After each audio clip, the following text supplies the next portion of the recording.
When I met the American artist Peter, I knew that the discussion would be exciting and surprising for the listeners of the podcast. The paintings of Peter are figuring characters from his imagination, small monsters, plants or animals in the form of sculptures in modeling clays. They are just perfect and eye-catching to talk about the creative process in art.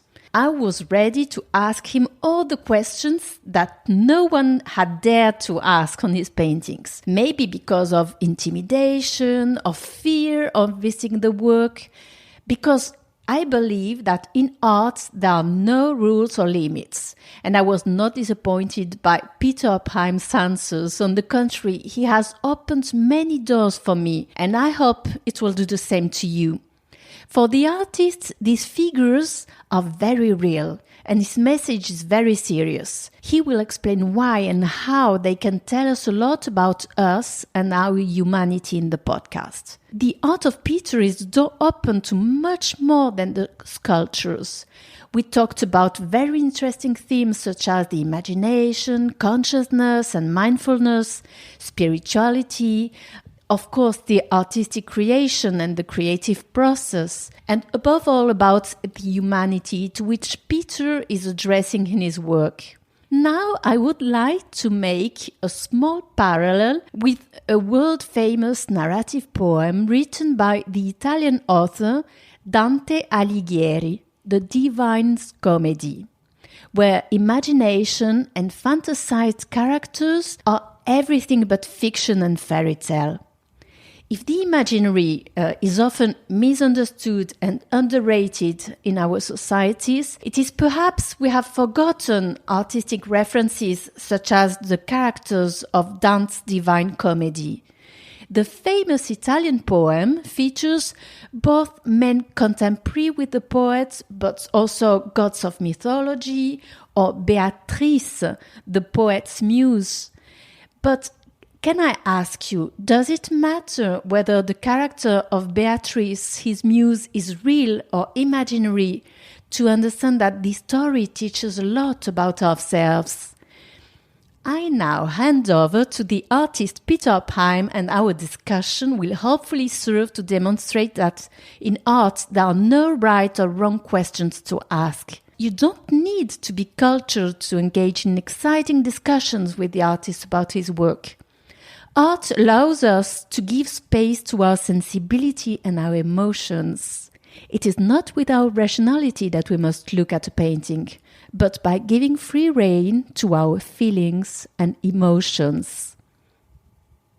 Hey podcast, this is Delphine and you're listening to Two Good Podcasts.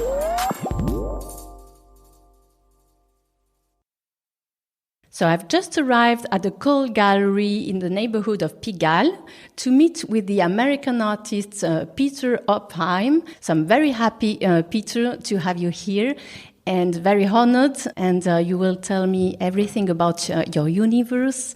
Hello. It's wonderful to be here. Thank you very much. And thank you for your interest in my work as well. Such a pleasure. It's amazing to have you here because you're traveling a lot. You've been doing lots of expositions in Moscow, in Asia as well. You're an international artist and Paris is the first time. Tell me a little bit how come this first exhibition in Paris now?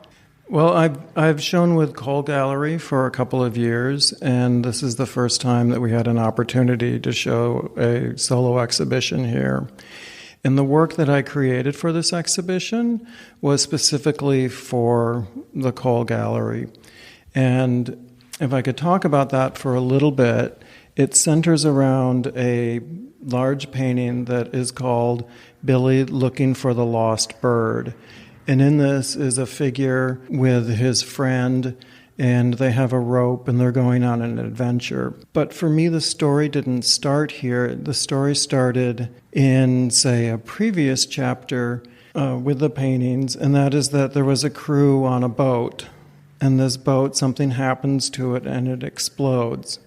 And the crew, they land on an island, and on the island they have encounters with various creatures, man-eating plants, cannibals, and other mysterious figures.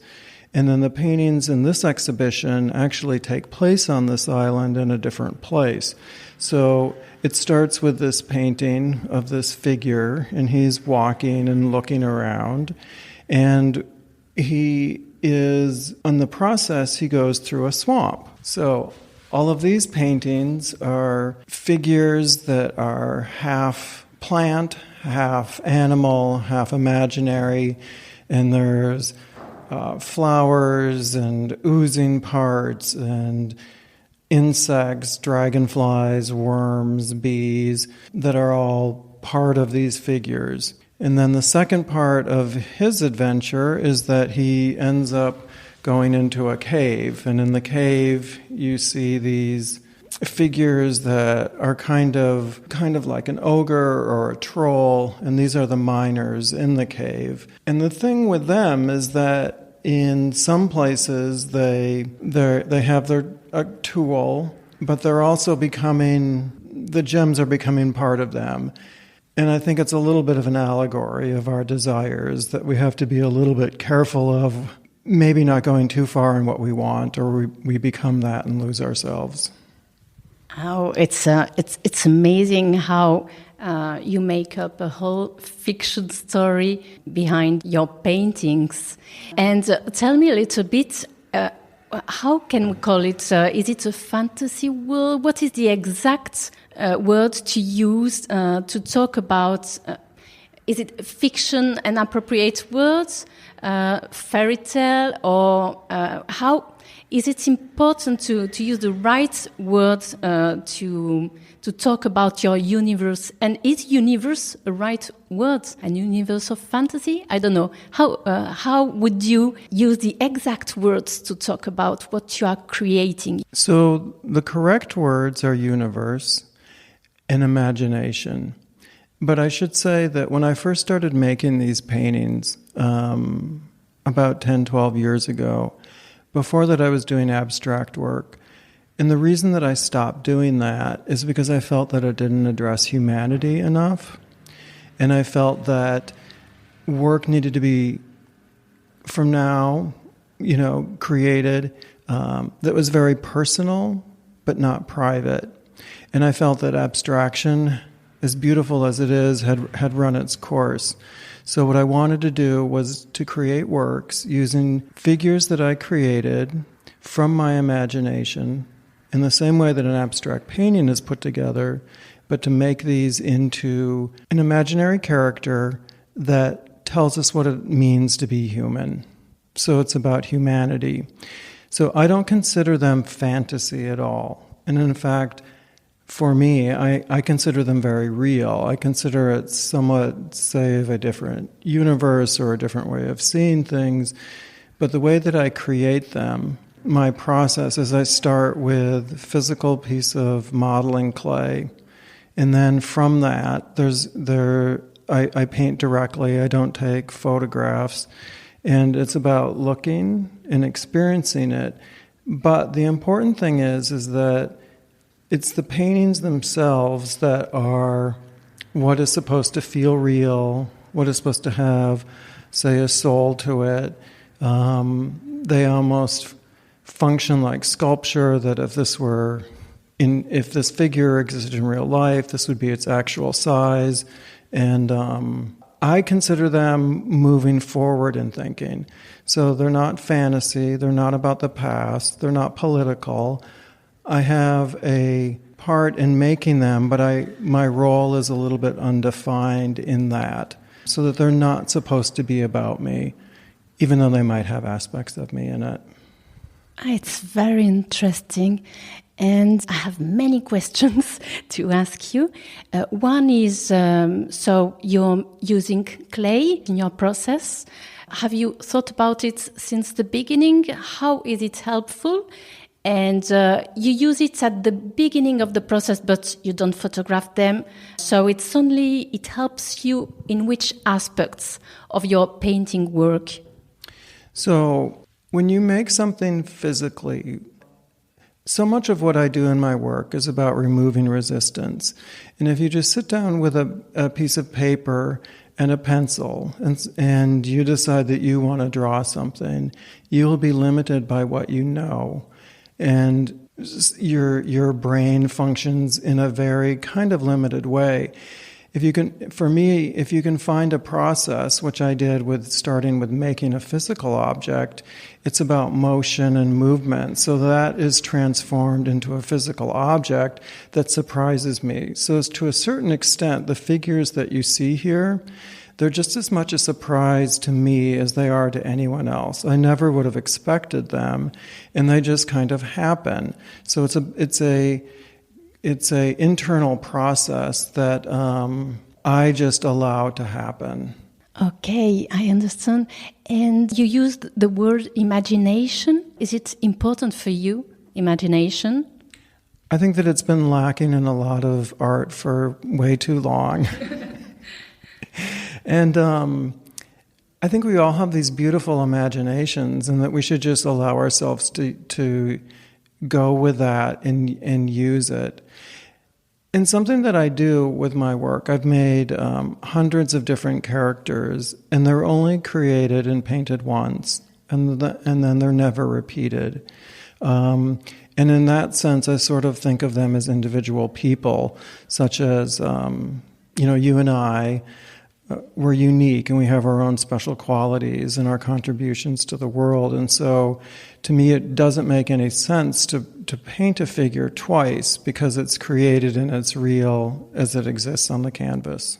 And one question I have, isn't it kind of a reflection on the universe, a conscious vision of the universe that you are developing? I would agree. I think so. I'm not exactly sure how these function in the world and in their place, but I would like to think in the most optimistic way that they are a reflection of all the various, not only different people, but the complexities that we have within us. But that being said, I don't think that artwork should be one extreme or another, and I like artwork that allows you to come to it on your own terms and interpret it. So for me, I find that the most interesting creative projects are ones in which I can bring my own intelligence and past and culture to it and understand something. Yes, and I can imagine when you are in an exhibition in so many parts of the world, because you've been in Russia, in Taiwan, so in South America, in New York, you are listening to many spectators of your artwork. Are you sometimes surprised, curious of their reaction to your artworks? So different places have different response to the work.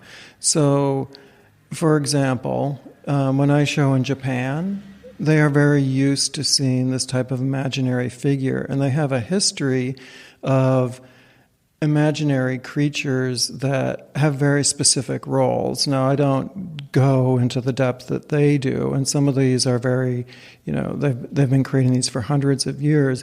But seeing the types of paintings that I do in Japanese and in Chinese culture, they have a very different response than, say, how it might be viewed in Moscow or in London or in Paris.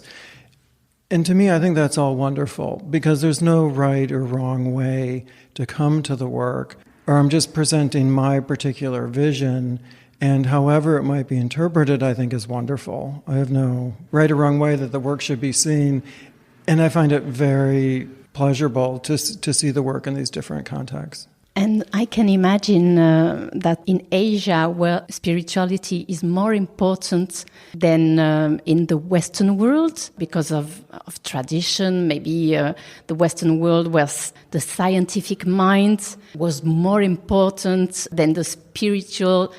So it's my understanding that, for example, in Buddhist art, you have a figure of a Buddha, but the practitioners of Buddhism understand that the figure that you're looking at is just the entrance to the spirituality, so that an object isn't in the end in itself, it's just the very beginning. And they also like things that are, in another way, very, imaginary, So you have the acceptance of the imaginary, you have a religious idea that has iconography where they understand that this is just the beginning of the journey. And I think that that is probably a very good way to think about one of the differences. What is your perception of the universe? How do you see it? I don't know if you know Sadhguru, who is an important figure, author of bestseller, talking about consciousness, the conscious world, and the perception of the individual and the universe. But he's saying it in a very intelligible way, with very simple words. And I'm listening a lot because it's far away from my Western culture. It helps me going behind the limitation of our beliefs. So I was interested in understanding what is your vision of the universe, between the place of the individual in the universe. You're figuring nature, plants, insects. What is your vision of the universe?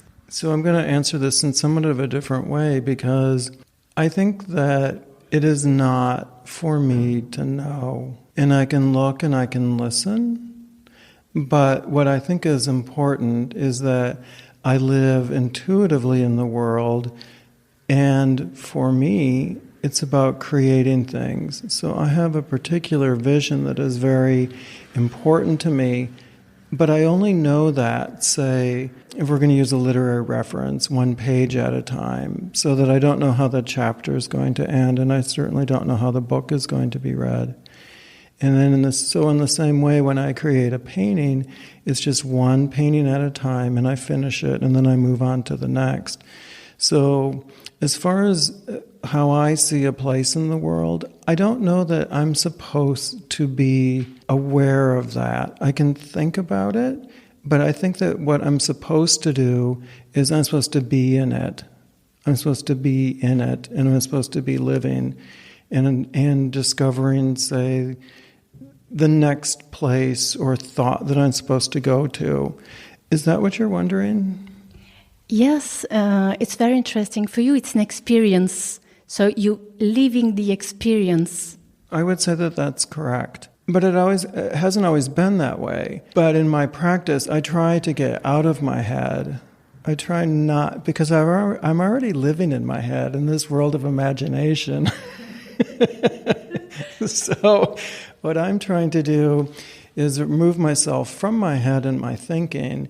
And these works are a reflection of that, because I never would have thought that I would make these works. If you put me into a time machine, whatever, 15, 25 years ago, and you said, these are your paintings, I would say, no, that's not possible. I don't have these kinds of things around me. I don't dress this way. Where is this coming from? And I don't know. You know, when you see a figure of mine, it's identifiable from one to the next, so to speak. But they're all very different. But they're just as much, like I've said, they're just as much a surprise to me as they are to anyone else. And do you use also intuitions? So you're trying to going out of your head. And which skills do you use to create the characters? Intuitions? Do you have sometimes impressions of déjà vu? So I might think about a particular figure and a couple at a time in my mind for several weeks before I actually make the sculpture. But then when I actually sit down to do it, it might go in a different direction. So it's a little bit hard to describe, but I will have an idea, say that it's a particular, let's just say in the current exhibition, I have these gem miners. So that I might have, in my mind, I will see somewhat clearly that it has a red nose. So I will start with that and move, to the eyes. And so it's a very intuitive and quiet process. But like I've said, I'm not trying to control it. I'm letting it happen. And if something wants to become something different than how I originally imagined it, I think it's very important that I honor that, because ideas, whether they're preconceived or happening at the moment, I think that ideas are concrete things, and that they like I said, they should be honored because they're coming to us for a reason. So if you're going to act on that, if you can, in the most positive sense, I think that's the way that we should move in the world, actually. Yes, tell me a little bit about some of the tough characters, which are not at all fantasy characters, but which are real and can be scary as well. What the dark sides of some of the characters? Well, in the past couple of years, this is a little bit of an aside, but I've been interested in studying the historical figures that we would consider to be very evil and have brought a lot of pain to the world. How that happens.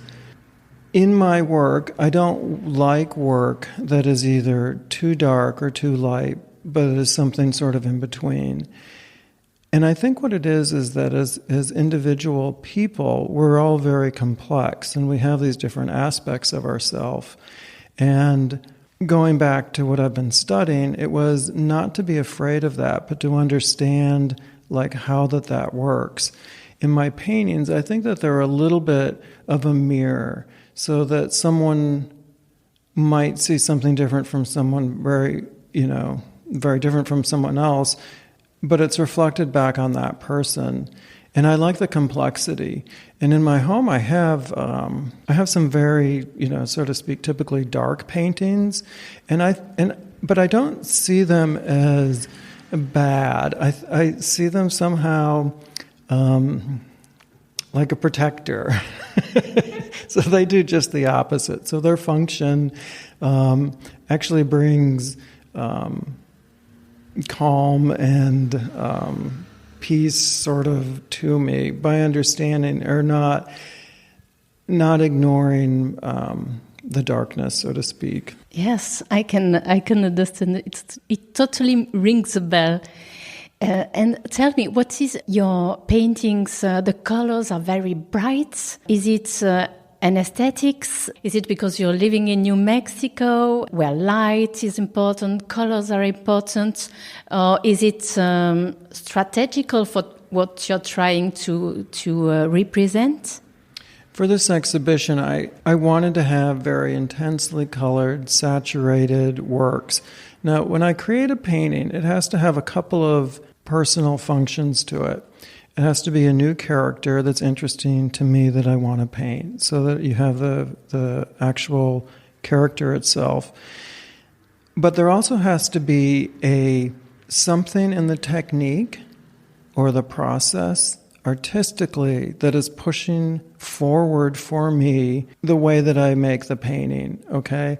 So I've made paintings that are very pastel colors, I've made paintings that are very dark, and paintings are very light. What I wanted to work with in this exhibition was kind of a more subtle modulation.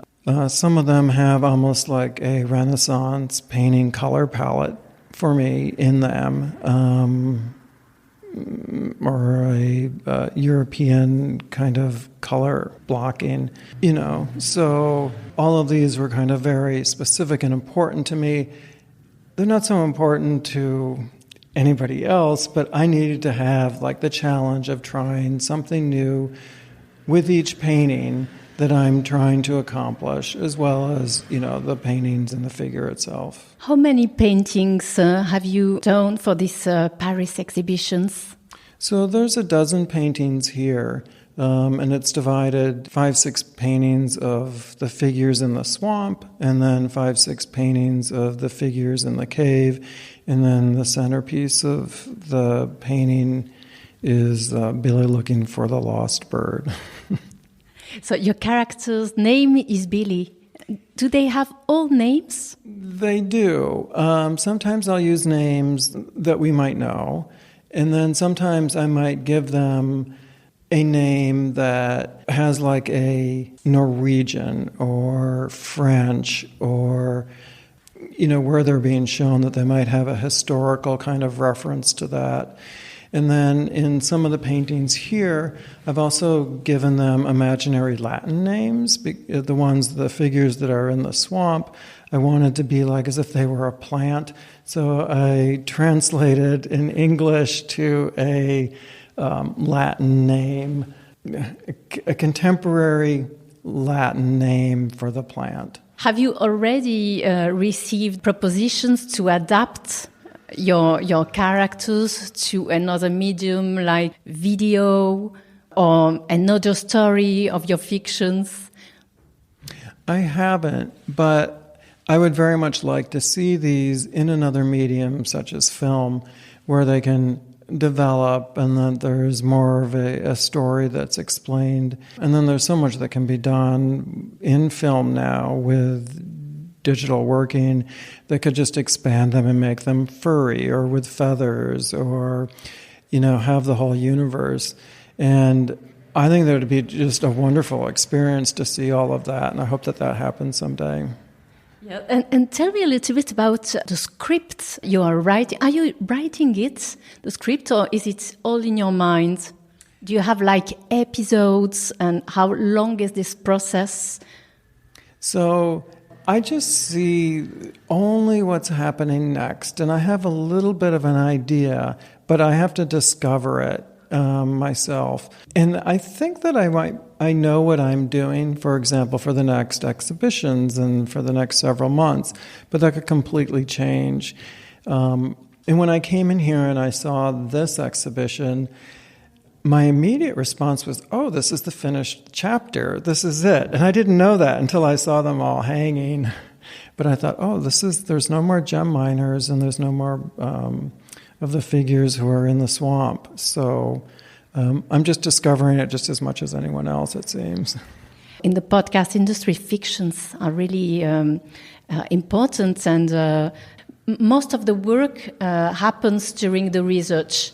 And then, even though he does not know the end of the fiction, when he starts writing the episodes, the concept is very well defined anyway. And it's kind of, I think, maybe freedom for a creator to have the power to change the story, some details of the story, while writing it or painting it, I can imagine.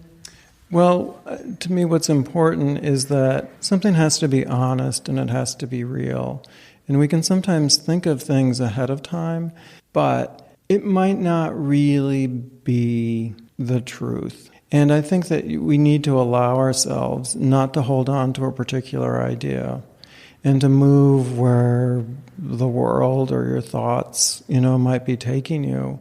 And the reason why, so it's not only truth, it moves you into a place that you don't know. Because if you just preconceive something, all that you've done is you're just telling again and again what you already know. And if you want to move beyond that to an area that you don't understand, the only way that that can kind of happen is that you just let go of those preconceived notions. It's a little bit tricky because my work just doesn't go in every single direction on one hand.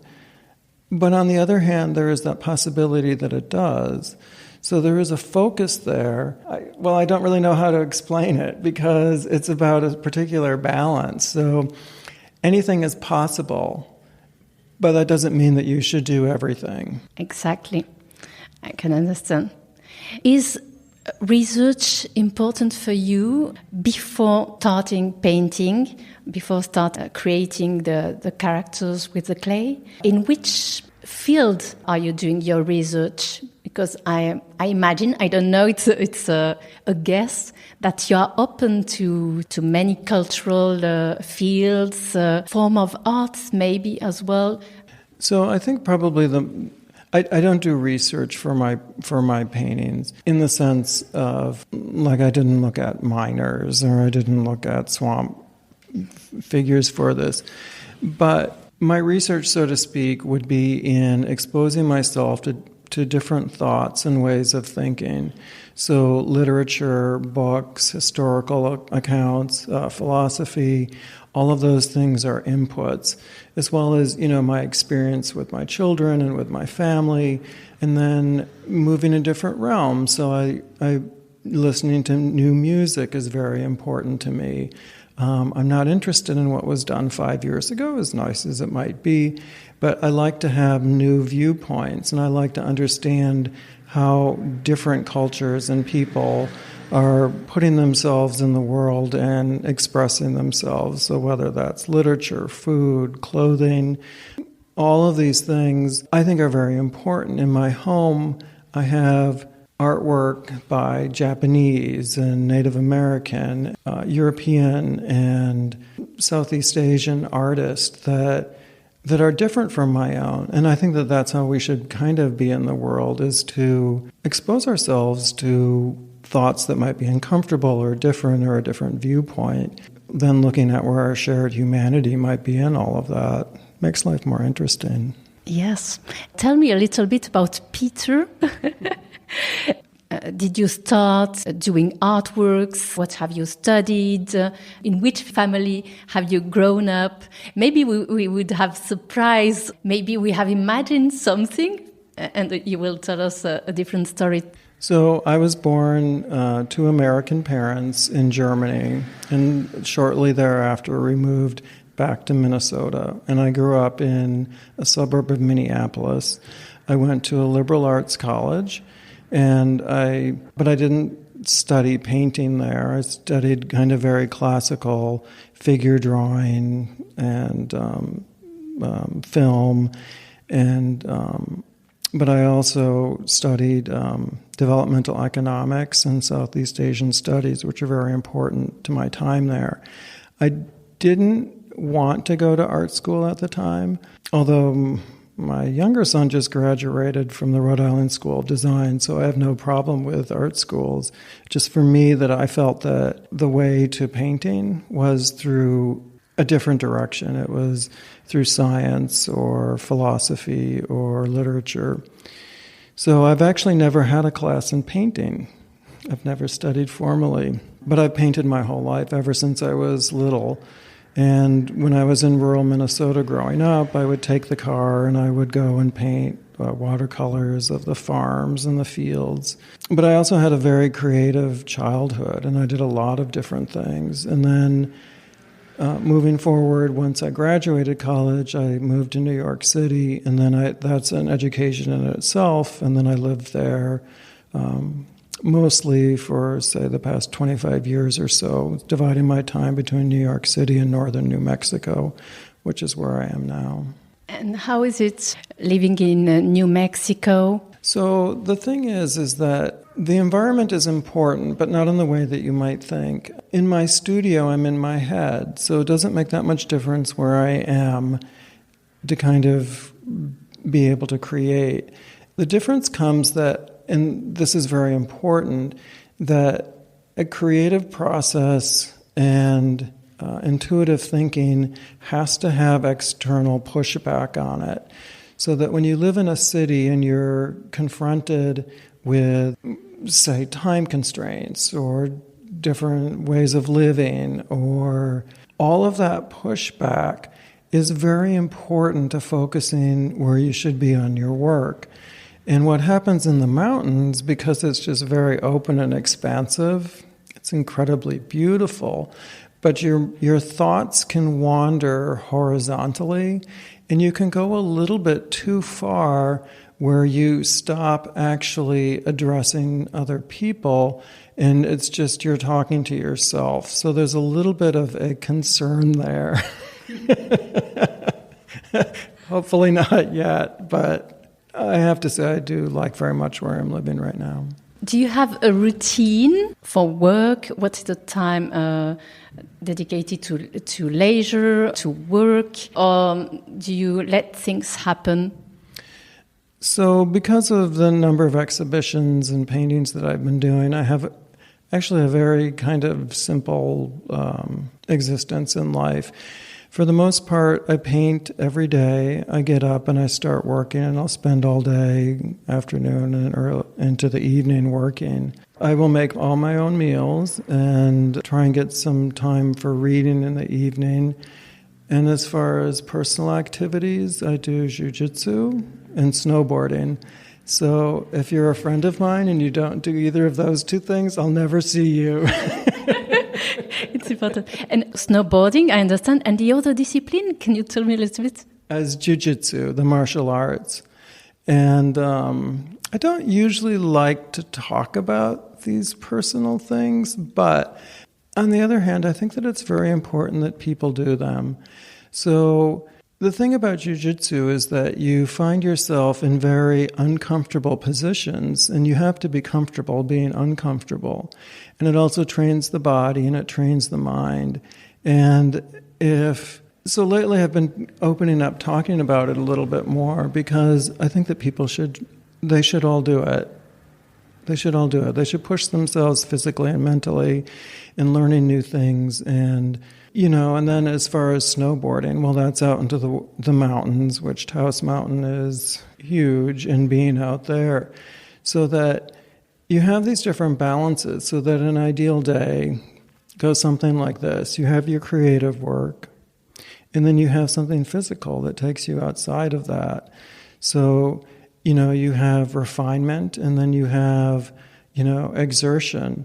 And these things are all very important, and there isn't a part of what I do now that I would omit.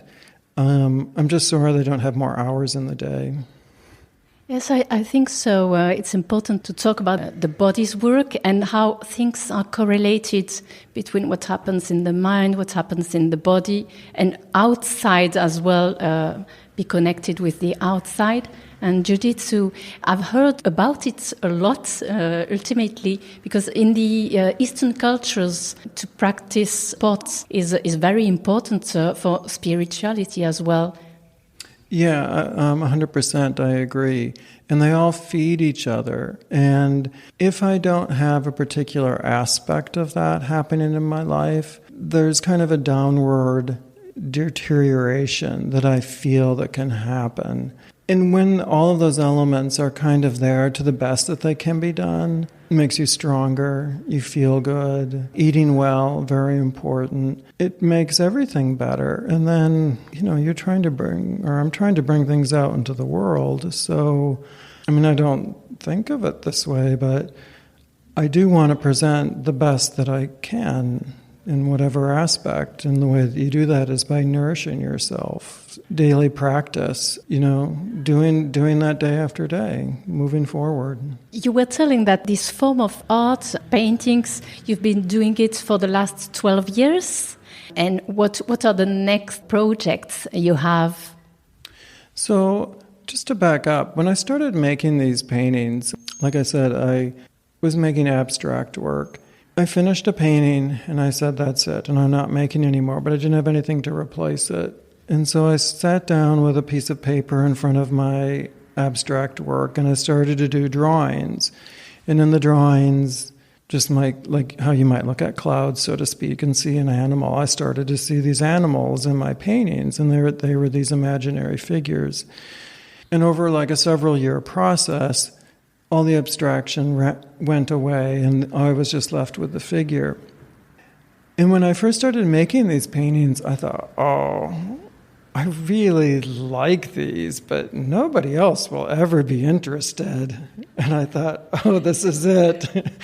And I had my sons that I was raising, and I really thought I would never sell another painting again. And then I continued for just a year or so and finished a body of work, and they were shown quite immediately in Seoul, Korea, and then I've been showing them ever since. And I just had an exhibition, so currently in London, which just closed. I have this exhibition in Paris at Cole Gallery. I have a gallery in Madrid and in Shanghai for group exhibitions. And then I have solo shows coming up, scheduled for next year in Taiwan, Japan, and in New York City, among other places. We can call it a huge success.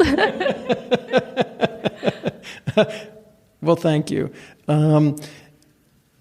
But for me, I'm very happy for that, but it isn't.